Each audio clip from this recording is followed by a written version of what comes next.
Thanksgiving and financial outlook.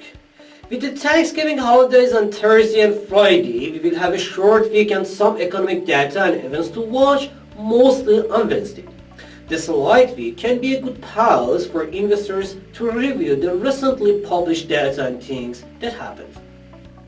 Number 1, RBNZ meeting. Reserve Bank of New Zealand will hold its monetary policy meeting and interest rate decision on Wednesday. Inflation is still at a 32-year high of around 7.2%, and general economic condition is also good. Therefore, it's expected that RBNZ to raise the interest rates by 75 basis points to 4.25% after a lot of hawkish signals that policymakers had in October. This expected rate hike should help the kiwi to gain some strength against its crosses. Number 2, Eurozone PMIs. While in the past few months both service and manufacturing activities in the Eurozone have fallen further into contraction territory, it's expected that manufacturing and service ratings to decline to 46 and 48 respectively to confirm the emergency situation in the Eurozone economic growth. Recession fears and the backdrop of soaring energy prices, while we can see a weak global economic outlook, can still hold the pressures on the Eurozone stock markets and common currency. Number 3, US durable goods orders. While September durable goods orders increased by 0.4%, details of the report suggest new demands are fading, which means it's not likely to see the same 0.4% expected increase in October orders.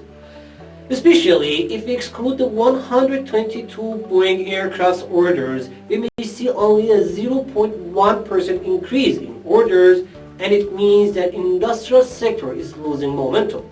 This report should not have a positive effect on the US stock markets.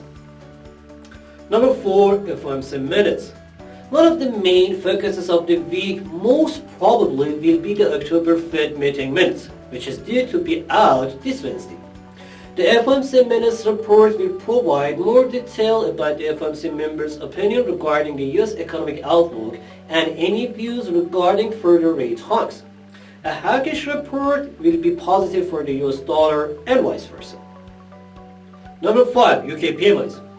Last week's published data confirmed a sharp increase in UK inflation to 11.1%. If we add the recent political uncertainties and BOE raising interest rates, it will be logical to expect another decline in the business and service activities in Great Britain. For both manufacturing and service PMIs, we expect a decline to 45.8 and 48 respectively. The estimated weakness should increase the pressures on sterling. And finally, number 6, German GDP. German gross domestic product for Q3 is expected to increase by 0.3% quarterly and 1.1% annually. While we have a big outlook for other Eurozone economies, it cannot help the EU stock markets or currency, at least in the short term. Thanks for watching this video and hope it's going to be an amazing week for all of you guys.